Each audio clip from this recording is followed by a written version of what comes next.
Аелана Степанова болеет генетическим заболеванием, при котором нарушается рост человека. Болезнь передалась ей от матери. При этом родные, братья и сестры мамы этим недугом не страдают. Также он не проявился и у родного брата Аеланы. Правильный диагноз девушка узнала уже будучи взрослой. Оказалось, ее долгие годы лечили неправильно. А в 9-летнем возрасте девочка пережила сложную и ненужную операцию. У меня были ноги вообще кривые, как колеса.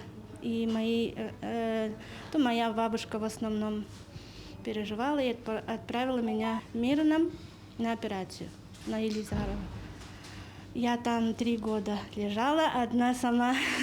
Меня выпрямили ноги, но наоборот как-то по-другому сделали. У меня колени не сгибаются, наоборот хуже стало.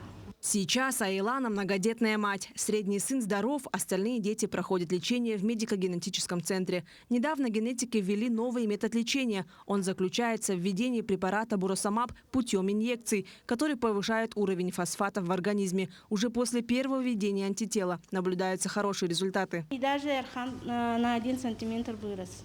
Это уже достижение, потому что он раз в году только на 1 сантиметр вырастает. А за месяц на 1 – это уже достижение. Например, менялась погода или просто так, у меня ноги всегда ныли, болели, я к маме всегда приходила. Сейчас пока нет, уже не болит.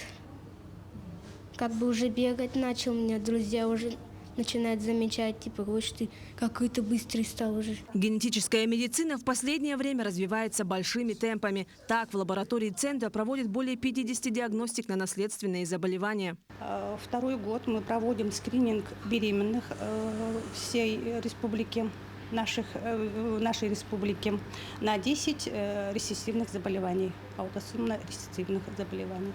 А также проводим диагностику на первичный иммунодефицит и на спинальную мышечную амиотрофию новорожденных с декабря 2022 года.